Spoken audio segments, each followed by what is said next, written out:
인생의 모든 답은 내 안에 있다. 인생에서는 태도가 중요하다. 의도가 중요하다.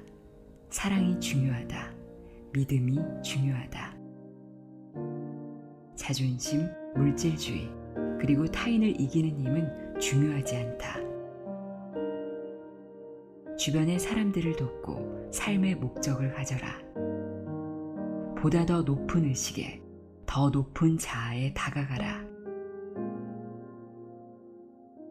그리고 내면에서 고요함을 찾아라. 기적을 발견하라. 인생의 흐름에 몸을 맡기는 게 힘이 될 수 있다. 사랑으로, 신성한 마음으로 행동하라.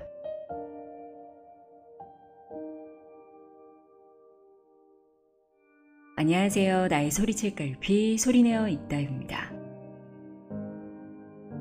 오늘은 행복한 이기주의자라는 책으로 잘 알려진 세계적인 심리학자죠. 웨인 다이어의 최신작 마음의 연금술을 소개합니다. 이 책은 그가 생전에 강의와 강연 등에서 이야기해온 마음을 성장시키는 깨어남에 대한 메시지를 정리한 책인데요. 그는 마음의 오래된 습관을 벗어나는 일이 깨어남의 순간이라고 말합니다.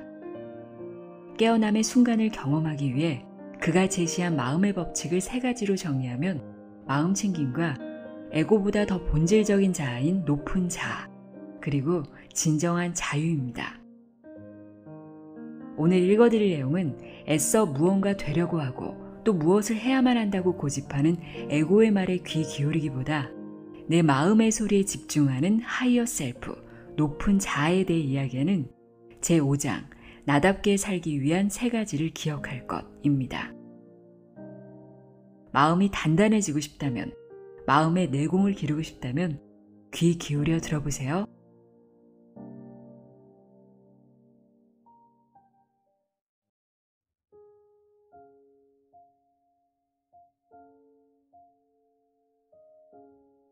제5장 나답게 살기 위한 3가지를 기억할 것. 이번 장에서는 높은 인식에 이르는 비결을 자세히 설명하려 한다. 인식을 높이려면 우선 사회로부터 주입된 생각을 돌이켜보고 버리는 일부터 시작해야 한다. 어린 시절부터 주입된 생각과 조건을 버리고 나면 정신적 인식이 높아지고 진정한 자유로움을 느낄 수 있다. 이번 장에서 설명할 3가지 비결은 한 가지 비결이 다음 비결을 이끄는 식으로 서로 맞물려 있다. 비결을 하나씩 소개할 때마다 일상에서 실천할 방법도 몇 가지 제안할 것이다. 자유롭고 싶다면 의심을 지워라. 우선 의심을 지워라 라는 비결부터 설명할까 한다. 이 비결을 첫 번째로 꼽은 건 가장 실천하기 어려운 일이기 때문이다. 내가 함께 일한 사람들 가운데 높은 인식 수준에 도달한 사람은 모두 기법이나 전략을 외운다고 해서 높은 인식에 도달하는 건 아니라고 강조했다. 그보다 필요한 건 인식을 높이는 게 가능하다는 믿음이다. 생각하는 대로 살게 된다는 말이 있다. 그러나 많은 사람이 사는 대로 생각한다. 삶을 둘러싼 환경이 내면 세계를 결정하기 때문에 외부에서 일어나는 사건에 화내고 상처받고 슬퍼하고 두려워한다. 앞서 이야기했지만 세상은 우리가 생각하는 대로 만들어진다. 그런데 그 생각에 의심이 들어있으면 우리는 의심에 따라 행동한다.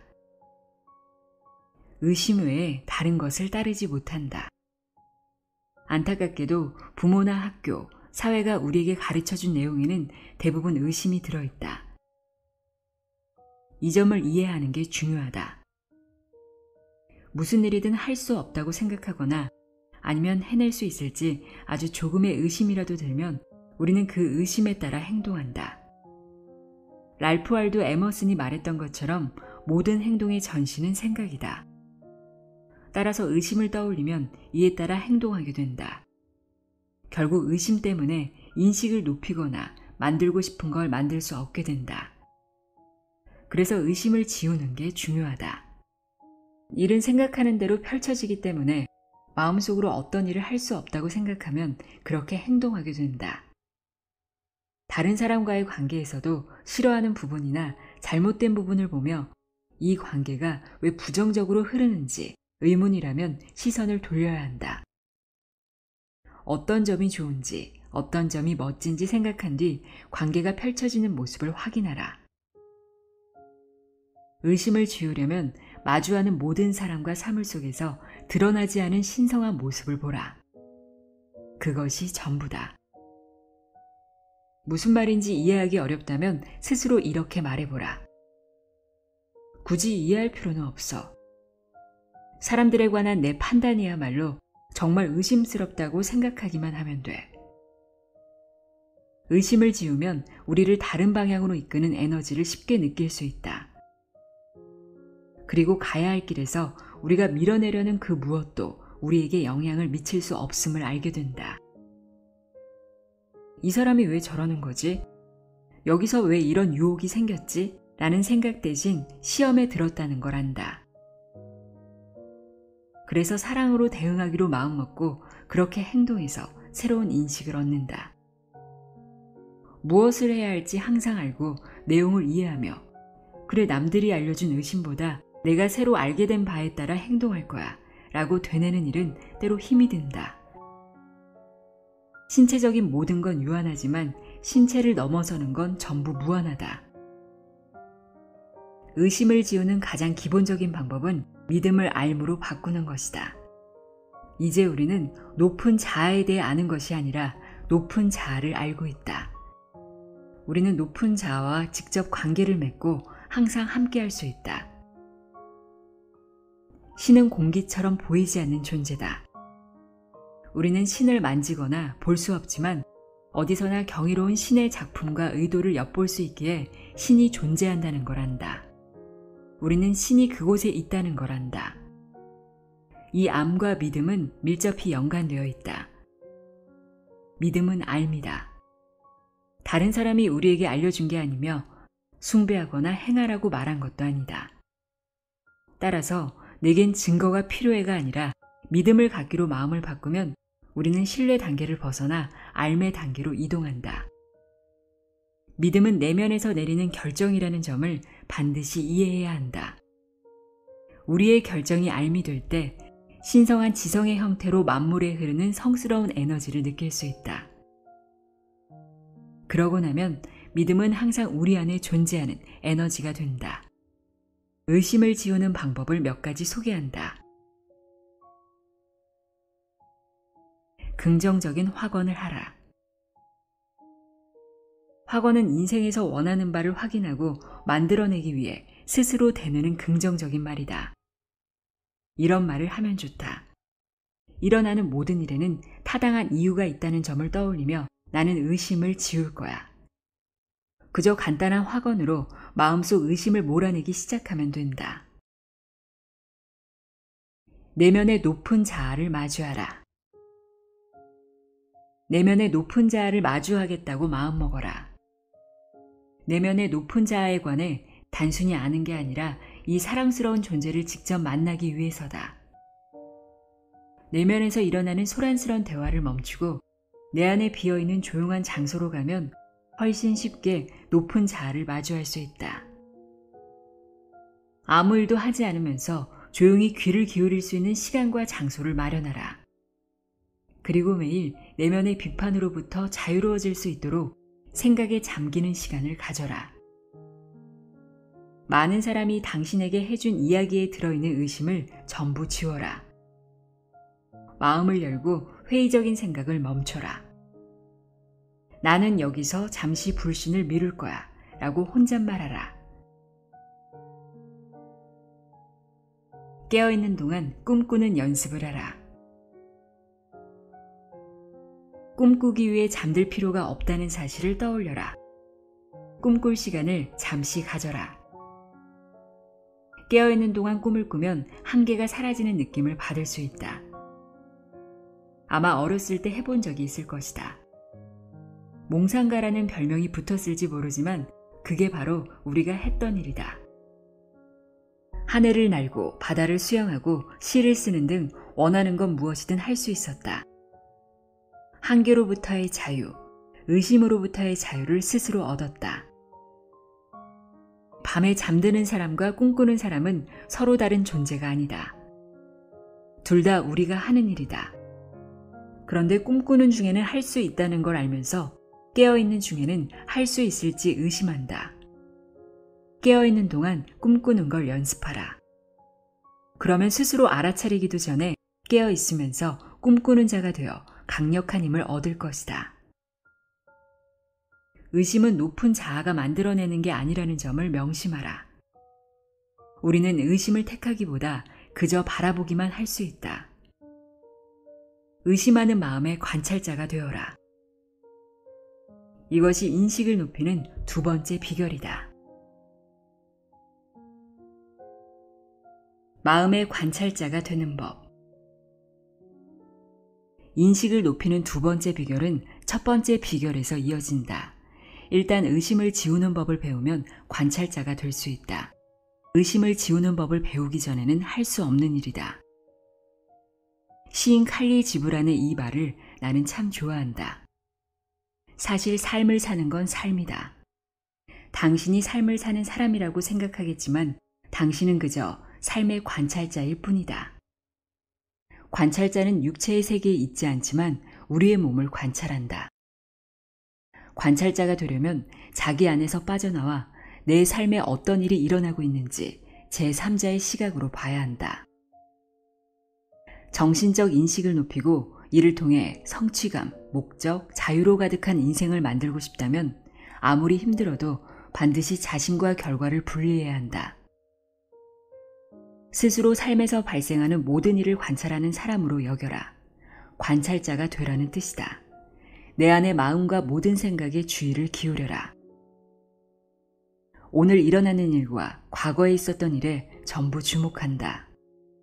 세상에서 일어나고 있는 일에 관심을 기울인다. 이 모든 과정에서 감정에 흔들리지 않는 관찰자의 관점으로 바라본다. 그렇게 두 가지 세계, 내면과 외부 세계를 알아차리고 나서 스스로 물어보라. 보이는 일 뒤에서 보고 있는 사람은 누구일까? 하루에 여러 번 이 질문을 던지다 보면 자신은 정해진 대로 행동하며 인생을 사는 몸과 마음보다 훨씬 더 큰 존재임을 알게 된다. 보이는 일 뒤에서 관찰하고 있는 진정한 자신의 존재를 깨달으면 새로운 차원의 평화와 창의성을 얻는다. 내 인생을 바라보는 존재를 눈치채기 시작하면 나는 지금 겪고 있는 문제보다 훨씬 더 큰 존재임을 알게 된다. 나는 나를 방해하는 존재가 아니다. 고통스러운 건 단지 몸일 뿐이다. 나라는 존재는 고통받을 수 없다. 관찰자는 우리의 일부로서 우리가 관심을 두는 곳에 존재한다. 어디에 관심을 두는지에 따라 형체 없는 세계로부터 무엇이 나타날지가 정해진다. 우리 안에 관찰자가 생기면 창조의 역학을 이해하게 된다. 양자 물리학에서는 너무 작아서 아무도 보지 못한 입자가 있다고 말한다. 그런 입자가 존재한다는 걸 알 수 있는 이유는 입자 가속기라 불리는 장치에 입자의 흔적이 남았기 때문이다. 흔적을 관찰할 때 입자는 그곳에 존재한다. 하지만 입자에 관심을 두지 않으면 사라진다. 즉 무엇이든 우리가 관심을 가지고 관찰해야만 모습을 드러낸다. 입자가 보이지 않는 파동의 상태에서 물리적 세계의 입자 상태로 움직이는 걸 관찰하면 그것이 모두 에너지임을 알 수 있다. 예전의 사람들은 원자와 전자, 중성자와 양자로 이뤄진 물리적 세계가 있고 그와 별개로 분리된 정신세계가 있다고 생각했다. 그래서 물리적 세계에서 정신세계로 이동하려면 맹신해야 했다. 둘은 완전히 다른 세계로 보였기 때문이다. 위대한 사상가들은 모두 똑같은 질문을 한다. 그들은 인생이 무엇인지 확인하려 하는 대신 인생을 바라보는 방법을 배우고자 한다.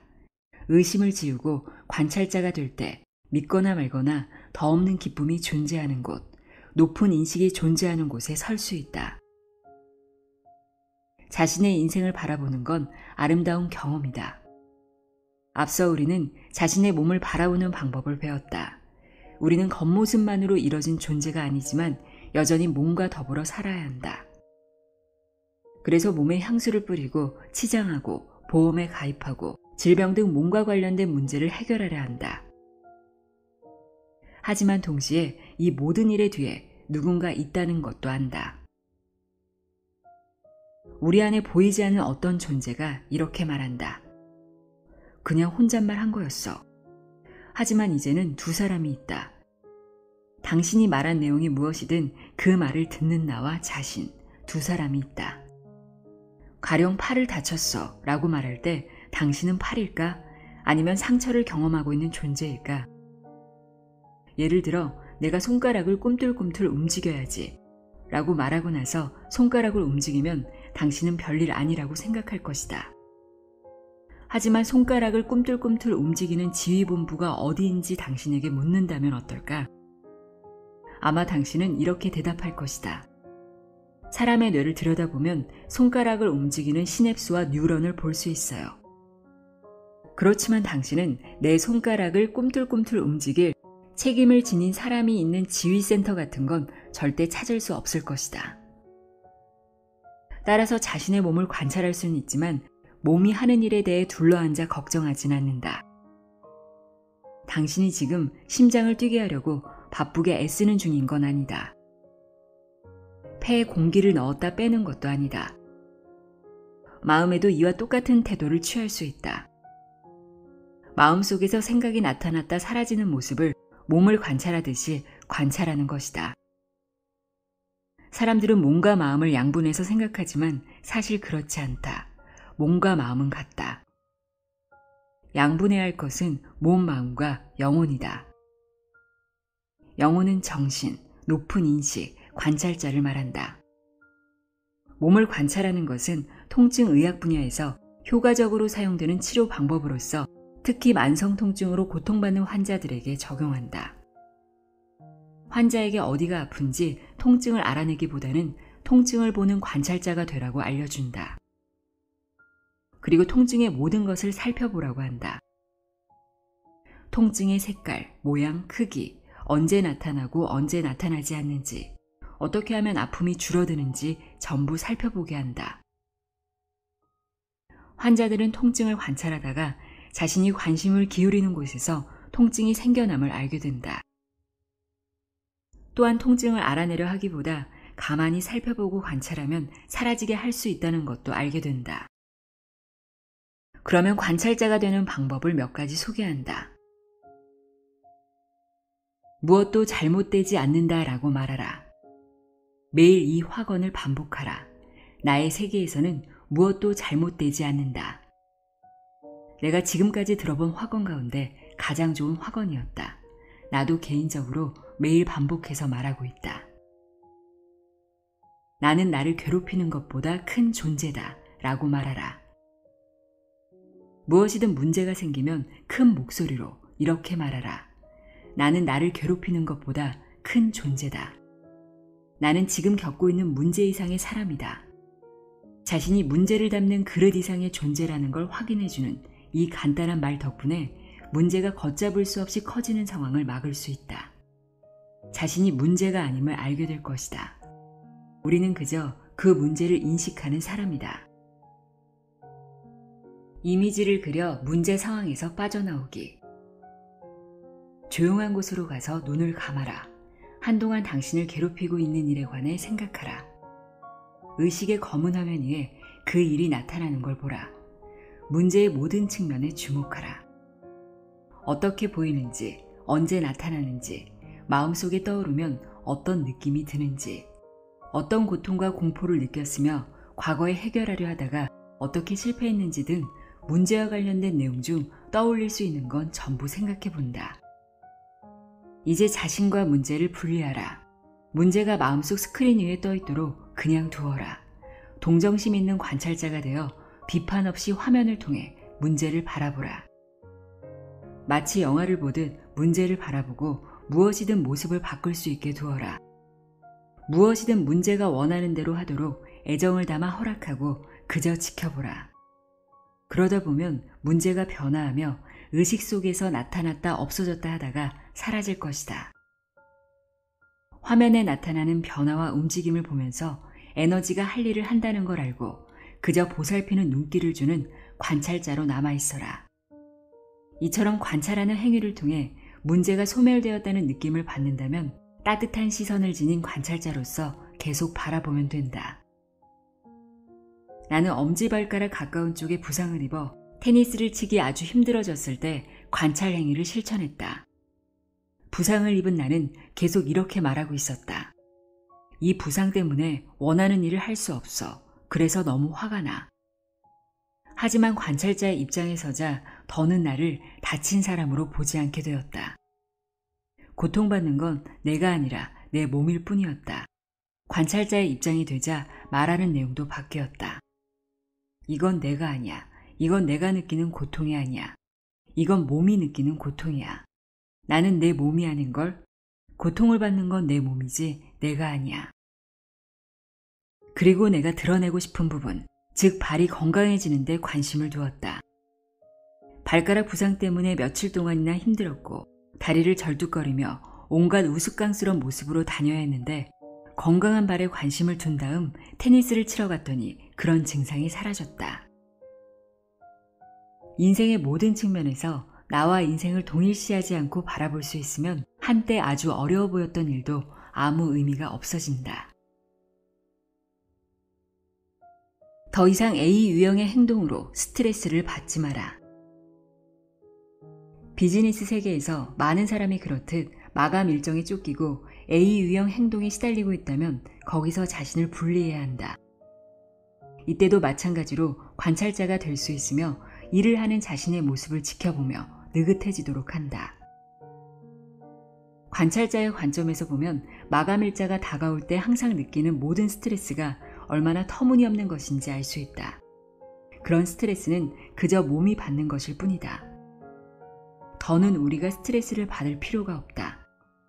자신을 관찰하면서 불안이 사라지는 모습이 나타나는 데 관심을 기울이기만 하면 된다. 그뿐이다. 그러면 불안은 사라진다. 오른쪽보다는 친절해지는 쪽을 택하라. 누군가와 갈등 상황에 놓여 있을 때도 관찰자가 되는 연습을 하라고 권하고 싶다. 상대방의 의견이 잘못되었다는 생각을 넘어서라. 대신 관찰자의 관점에서 자신과 상대방을 살펴라. 그러면 얼마 지나지 않아 근심거리를 만드는 행동을 하는 게 어리석은 짓이라는 걸 깨닫고 전보다 고상한 반응을 보이는 쪽으로 변한다. 예전부터 마음에 품고 있는 문장이 하나 있는데 내가 여러분에게 알려줄 수 있는 그 어떤 방법보다 가장 큰 평화를 가져다 준다고 생각한다. 내 말이 옳다고 증명하는 일과 친절한 일 사이에서 선택해야 한다면 항상 친절해지는 쪽을 택하라. 배우자나 동료, 심지어 낯선 사람과의 모든 갈등 상황에서 우리는 항상 자기 말이 옳다고 증명하는 일과 친절해지는 일 사이에서 선택해야 한다. 자신의 말이 옳다고 증명하는 쪽을 택하는 건 상대방이 틀렸다는 걸 증명하겠다는 것이고 선택을 내리는 즉시 불화가 일어난다. 그러나 친절해지는 쪽을 택하면 이는 높은 자아이자 관찰자의 목소리를 따르는 것이다. 따라서 그거 알아? 이번 주에만 4번째 그 소리야. 넌 언제나 내가 틀렸다고 말하려 해. 내 생각에 틀린 사람은 누구인 것 같아? 라고 말하지 말고 이렇게 말하기로 선택할 수 있다. 그거 알아? 내가 정말 좋은 의견을 말해줬어. 나는 그런 식으로는 한 번도 생각해보지 못했어. 관찰자가 자리를 이어받은 후부터는 그간 논쟁을 벌이며 시달렸던 모든 걱정과 스트레스가 사라진다. 그러니 내 말이 옳다는 걸 증명해야 하거나 친절해지는 길을 선택해야 한다면 친절해지는 쪽을 택하려 노력하라. 갈등 상황이 쉽고 평화롭게 해결되는 모습을 볼 수 있다. 인생의 아름다움을 음미하는 시간을 가져라. 명상하는 시간을 가져라. 아름다운 우주를 바라보는 시간을 가져라. 만사의 지혜가 있고 만물에 감사할 거리가 있다. 내면 세계를 비판과 회의, 의심, 괴로움, 고통으로 채우기보다 항상 자신에게 선택권이 있다는 점을 기억하라. 모든 생각은 통제할 수 있다. 생각하는 대로 일이 펼쳐진다는 점을 마음에 새기면 잘 풀리지 않는다고 생각하기보다 감사하게 여기는 일에 관심과 에너지를 쏟을 수 있다. 그러면 원하는 것이 모습을 드러낸다. 모든 건 내면을 바라보는 데서 시작한다.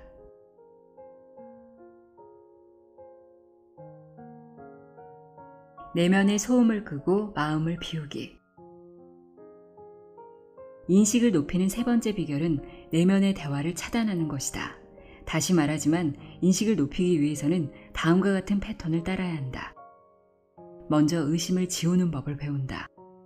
의심이 사라지기 시작하면 관찰자의 시선이 생긴다. 의심이 깨끗이 사라졌을 때만 관찰자가 될 수 있다. 그리고 관찰자가 되는 가장 좋은 방법은 침묵을 지키는 것임을 알게 된다. 내면의 대화를 차단하면서 침묵을 지키는 법을 배워야 한다. 내면의 대화는 의견을 쌓아놓는 것 이상도 이하도 아니다. 그 의견들은 지금까지 살면서 여러 사람이 들려준 이야기인데 그 안은 의심으로 가득하다. 목적의식을 느끼지 못하거나 높은 자아를 알지 못하는 건 이런 이야기를 계속 반복하기 때문이다. 에고가 작동하는 것이다. 자신의 생각을 그저 관찰하고 비판하지 마라. 관찰자가 되는 법을 배우고 나면 이 일이 훨씬 쉬워진다. 아무것도 우리에게 접근하지 못하기 때문이다. 정말이다. 조용하고 텅 빈 보이지 않는 그 장소에 다다르면 호랑이를 가둔 창살 사이의 공간이 무엇인지 알게 된다. 음악을 만드는 음표 사이의 침묵이다. 우리에게는 침묵이 필요하다. 가능한 한 침묵의 시간을 많이 가져라. 도덕경에서 노자는 이렇게 말했다. 완전한 비움에 이르라. 고요함을 지켜라. 세상 만물의 움직임을 통해 만물의 끝이 시작으로 돌아가는 모습을 보라. 만물이 번성한다 해도 하나씩 하나씩 뿌리로 돌아갈 뿐이다. 뿌리로 돌아가는 것은 고요함을 찾기 위함이다. 고요함을 찾는 것은 자신의 명을 다하기 위해서다. 도덕경 16장에는 내면의 대화에 관한 심오한 사고가 엄청나게 많이 나온다. 하지만 지금 우리에게 필요한 이야기는 내면의 끊임없는 제잘거림으로부터 벗어나는 방법을 배우는 일이다. 마음이 여러 층을 지닌 연못이라고 생각하자. 온갖 소란이 있는 곳은 연못 전체에서 아주 작은 부분을 차지하는 수면뿐이다. 마음도 연못과 상당히 비슷하다. 연못의 수면에서는 거친 물결이 일고 나뭇잎이 떨어지고 먼지가 앉았다가 바람이 분다. 끊임없이 얼다가 녹다가 하며 빗방울이 수면을 때리고 눈이 퍼붓는 등 온갖 소란이 일어난다. 마음에서도 이처럼 소란스러운 제잘거림이 끊이지 않는다. 계속 과거의 일을 곱씹는다. 마음의 연못에 조약돌을 던지면 수면 아래로 약간 내려가는데 거기서 우리가 분석이라 부르는 일이 일어난다. 표면 아래의 마음은 계속해서 이런 질문을 던진다. 그가 왜 그랬을까? 그녀는 왜 그랬을까? 왜 이 일은 그렇게 되는 거지? 명상을 배우면 더 깊은 곳으로 들어간다. 조약돌은 분석의 층을 지나 더 아래 통합이라 불리는 층으로 내려간다. 여기서는 만사를 뜯어서 살피기보다는 함께 모은다. 만물 사이의 연결고리를 보며 서로 분리되어 있다는 환상을 깬다. 이곳에서는 만물이 어떻게 이어져 있는지 알게 된다. 통합의 층을 지나 조금 더 아래로 내려가면 모든 생각이 사라지는 텅 빈 마음이라 불리는 곳이 나온다. 여기는 아주 조용하다. 우리는 사이, 즉 생각과 생각 사이의 공간으로 들어간다. 마침내 조약돌은 여러 가지 이름으로 불리는 곳, 신이 머무는 장소에 멈춘다. 신성한 그 공간은 우리 안에 있다. 신의 단 하나뿐인 목소리는 침묵이다. 그러므로 우리가 우리 자신에게 줄 수 있는 최고의 선물은 신의 목소리를 들을 공간을 마련하는 일이다. 의심을 지우고 관찰자가 되는 과정을 통해 내면의 대화를 차단하면 그동안 사람들이 했던 말들로 이루어진 믿음 체계를 버리게 된다. 바로 여기서부터 믿음이 알무로 바뀌기 시작한다. 높은 자아에 관한 모든 의심을 지우고 알무로 나아간다. 요컨대 인식을 높이는 세 번째 비결은 마음의 평화와 조화를 깨뜨리는 내면의 소란스러움을 줄이고 인생의 침묵과 여유 공간, 명상을 가져올 방법을 배워야 한다는 것이다. 에고를 그림자처럼 여기면 도움이 된다. 빛이 있는 곳으로 가면 그림자가 지듯 우리의 에고도 진짜가 아니다. 손으로 잡을 수도 없다. 에고는 환상이며 높은 자아가 진짜다. 진짜 자신이 누구인지 알아야 항상 변하는 환상에 불과한 그림자와 함께 살지 않을 수 있다.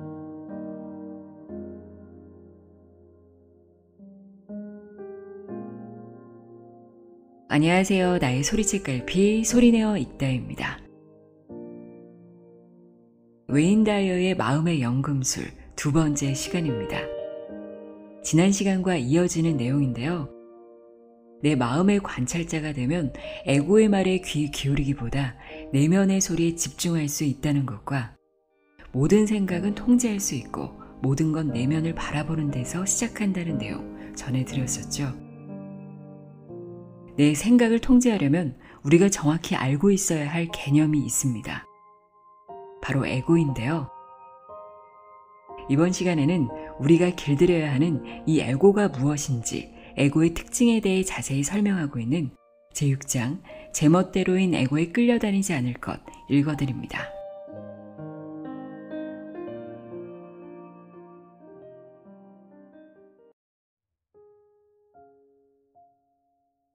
제6장 제멋대로인 에고에 끌려다니지 않을 것. 높은 인식에 도달하는 네 번째 비결은 매우 중요해서 별도의 장으로 따로 다루고자 한다. 그 비결은 바로 에고를 길들이는 것이다. 앞서 소개한 세 가지 비결에서 이어지는 내용이다. 의심이 사라지면 만물을 믿기보다 알게 된다. 그러면 관찰자의 시각을 얻고 감정에 좌우되지 않으면서 무슨 일이 일어나는지 볼 수 있다. 이 과정에서 관찰력을 키우는 가장 좋은 방법은 침묵을 지키는 것이다. 에고는 신성한 마음의 장소에서 평정심을 유지하려는 우리를 밀어내려고 정말 열심히 애쓴다. 침묵은 어떤 가치도 없다고 계속해서 속삭인다. 에고는 다른 어떤 것보다 자기 보호를 중요하게 여기며 이런 말을 건넨다. 내가 지금 말도 안 되는 이 모든 일을 하고 있다는 걸 믿을 수가 없어. 말도 안 되는 일이란 우리가 높은 인식에 귀를 기울여야 한다는 걸 아는 것이다. 앞서 비결대로 의심을 지우고 관찰력을 키우고 내면의 대화를 차단하면 에고가 일상의 의사결정을 방해하는 걸 막을 수 있다. 이번 장에서는 에고에 관해 더 알아보자. 앞으로 우리가 길들여야 할 게 무엇인지 분명하게 이해할 수 있을 것이다. 에고의 7가지 특징. 첫 번째 특징, 에고는 거짓자아다. 에고는 스스로 생각하는 모습이므로 진정한 자신이 아니다. 에고는 진짜가 아니라 환상이다. 우리가 믿게 된 대상이다. 에고는 내가 아닌 사람을 나라고 믿게 하려고 애쓴다.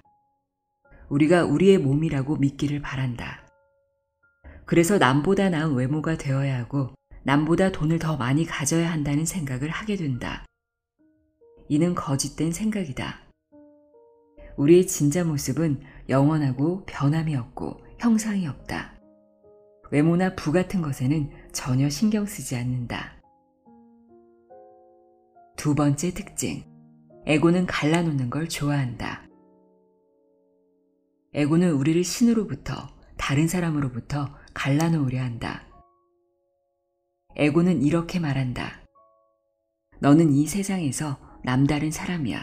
그런 남다름은 각별히 보호하고 키워야 해. 이 때문에 우리는 끊임없이 다른 사람과 자신을 비교하거나 방어적인 태도를 보인다. 하지만 진정한 자아는 우리가 모두 하나라는 걸 안다. 세 번째 특징. 에고는 우리가 특별한 사람이라고 설득한다. 에고는 우리가 남다를 뿐 아니라 특별한 사람이라고 속삭인다. 너니까, 너는 그런 배경이 있으니까 다른 사람보다 더 특별한 사람이라고 말한다. 정말로 우리가 특별하다면 다른 사람은 특별하지 않다는 말이므로 그런 생각은 버려야 한다.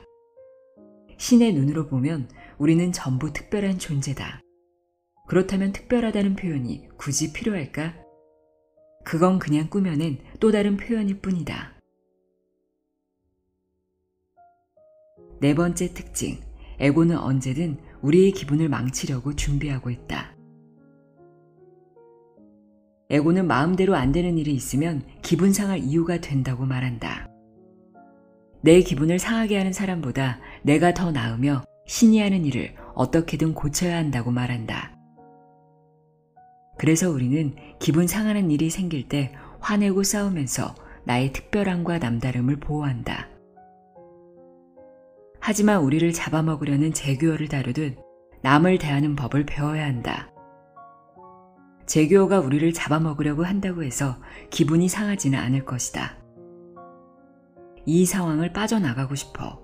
하지만 제규어는 제규어니까 나를 잡아먹으려고 한다고 해도 기분이 상하는 건 아니야. 세상의 모든 사람과 모든 일을 대하는 방법이 이렇다. 다섯 번째 특징, 에고는 비겁하다. 다음은 케네스 왑립 박사의 기적 수업에서 내가 정말 좋아하는 부분을 인용한 것이다. 에고는 믿음에 지나지 않고 그 믿음은 구별하는 현실 속에 있다. 우리가 구별되는 사람이라고 믿는 한 에고는 계속 활동한다. 세상에 구별되는 건 없다고 믿으면 그제야 에고가 하는 일이 끝난다. 에고의 특징은 비겁함이다. 우리가 남들과 다르다고 계속 믿게 하려고 할 수 있는 모든 일을 다 하기 때문이다. 에고는 두려움과 비겁함을 바탕으로 움직인다. 우리가 내면의 높은 자아를 알게 되는 걸 두려워하며 우리가 직접 내면을 마주하고 힘을 얻는 걸 막기 위해 무슨 일이든 한다. 에고는 우리 내면의 아름다운 빛을 두려워하고 우리가 더 없는 기쁨과 평화를 알게 될까 두려워한다. 그렇게 된다는 건 우리의 인생에 더는 에고가 필요하지 않다는 뜻이기 때문이다.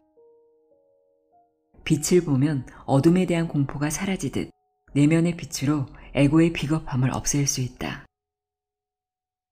다시 말하자면 비겁한 행동은 그저 커다란 두려움이 드러나는 것일 뿐이다. 두려움을 해결하는 방법은 용기를 내는 것이다. 여섯 번째 특징, 에고는 소비를 즐긴다. 에고, 즉 거짓 자아는 행복해지려면 더 많이 가져야 한다고 끊임없이 이야기한다. 그런 이야기를 듣다 보면 다른 사람과 비교하게 되고 자기가 가진 것들을 보며 이렇게 말한다. 새 차를 타고 더 큰 집에 살고 더 좋은 옷을 입고 더 멋진 배우자와 함께 있으니 나는 남보다 더 나은 사람이야. 에고는 항상 소비를 더 많이 하도록 부추긴다. 그래야만 우리가 남들과 구별되는 사람이라는 생각을 더 많이 하기 때문이다. 그러나 앞서도 말했듯이 그런 생각은 꾸며낸 것이다. 진정한 자유를 누리기 위해 더 필요한 건 아무것도 없다. 일곱 번째 특징, 에고는 제정신이 아니다. 정신 이상은 자기가 아닌 어떤 것을 자기라고 믿는 것이라고 정의할 수 있다. 에고는 거짓 자아가 진짜 자기라고 사람들이 믿기를 바란다. 에고는 만물이 연결되어 있으며 우리가 신의 일부라는 사실을 두려워한다. 그래서 그런 생각 대신 우리가 모든 면에서 남들과 구별되고 눈에 띄는 존재라고 믿기를 바란다.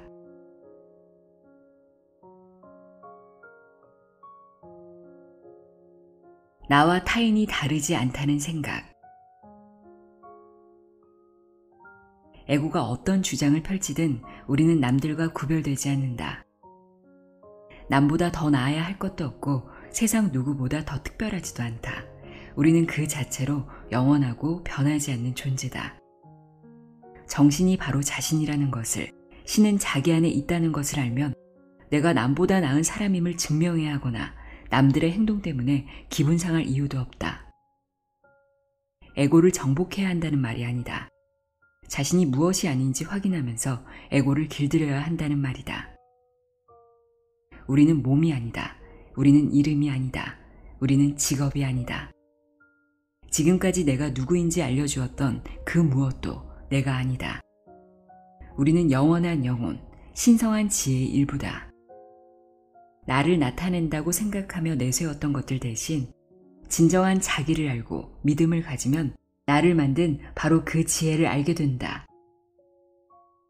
높은 인식에 다다르면 무엇보다 내가 남과 구별된다는 환상이 산산이 깨진다.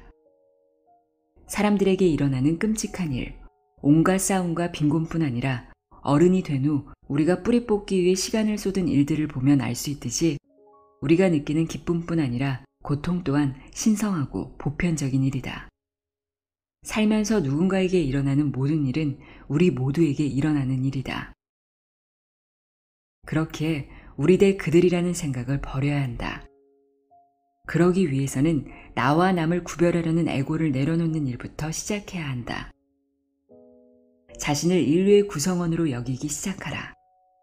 다른 이에게 손을 내밀어라. 내 가족에게 하듯 이웃과 나누고 심지어 낯선 이와도 나눠라. 이웃도 낯선 이도 하나이기 때문이다. 우리 대 그들이라는 사고방식을 버리기 위한 또 다른 방법은 1시간 동안 나라는 대명사를 몇 번 사용하는지 확인하는 것이다.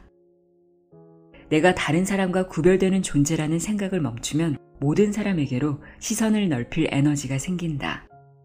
나를 우리 중 하나로, 전체의 한 부분으로 보면 내면의 사랑 에너지가 들어올 공간이 생기고 이 에너지는 우리의 인식을 높여 자유를 선사한다.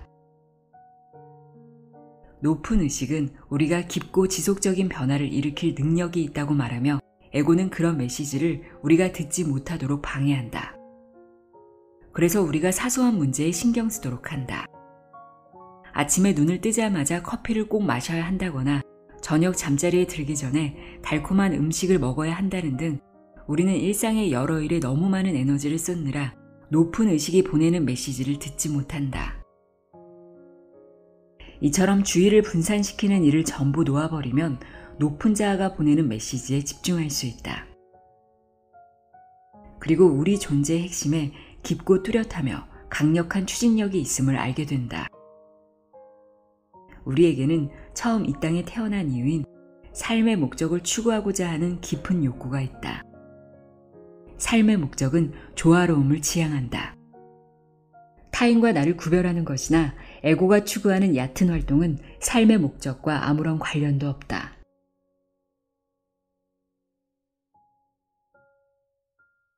에고가 말하는 나는 환상일 뿐. 에고는 우리가 더 경쟁하고 소비해야 한다고 속삭인다. 자신을 증명하려면 장난감이 더 많이 있어야 한다고, 재산이 더 많아야 한다고, 더 크게 성공해야 한다고 말한다. 또 우리의 외모가 얼마나 뛰어난지, 우리에게서 얼마나 좋은 향기가 나는지, 우리가 얼마나 많은 보석을 지녔는지가 중요하다고 말한다. 세상에는 에고를 대하는 에고의 세상이 펼쳐져 있다. 모든 사람이 모든 사람에게 자신이 얼마나 중요한 사람인지 말한다. 하지만 우리는 에고에 굴복할 필요가 없다. 그래, 넌 중요한 사람이겠지. 하지만 내가 어떤 일을 했는지 들었어야 했는데 내가 말해줄게. 이런 말은 할 필요가 없다. 여기서 말하는 자기가 중요하다는 생각은 자존감과는 전혀 관계가 없다. 자존감은 당연히 있어야 한다. 내가 누구인지 생각할 때 자존감, 가치, 자신감의 의문을 가질 필요는 없다. 우리는 신이 만든 신성한 존재다. 신은 편애하는 사람이 있다거나 실수를 한다거나 누군가가 특별하다는 생각은 하지 않는다. 자신에게 몰두하지 않을수록 더 큰 자유를 누릴 수 있다. 매사가 어떻게 이루어져야 한다는 생각에 지나치게 매달리면 자유는 우리를 떠난다. 에고는 그런 집착을 부추기지만 높은 자아는 집착을 없앤다. 에고를 그림자처럼 여기면 도움이 된다. 빛이 있는 곳으로 가면 그림자가 지듯 우리의 에고도 진짜가 아니다. 손으로 잡을 수도 없다. 에고는 환상이며 높은 자아가 진짜다. 진짜 자신이 누구인지 알아야 환상에 불과한 그림자와 함께 살지 않을 수 있다. 마찬가지로 우리가 담긴 몸을 보자. 흰 머리카락과 주름 하나하나가 죽음을 알리는 작은 신호 같다. 에고는 사람들이 몸에 집착하기를 바란다. 에고에게 가장 당황스러운 일은 죽음이다. 하지만 우리는 지금의 몸이 자신이 아니라는 걸 안다. 나는 몸을 바라보고 있는 존재이며 진짜 나는 영원하고 변하지 않는다.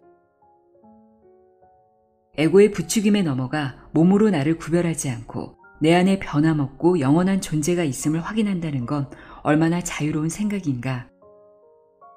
강조해서 말하지만 높은 자아가 진짜 자신이다. 에고는 그림자다. 지금 이 과정을 겪는 건 우리 안에 있는 변하지 않으며 태어난 적이 없는 영원한 나 자신이다. 이 점을 기억하는 게 정말 중요하다.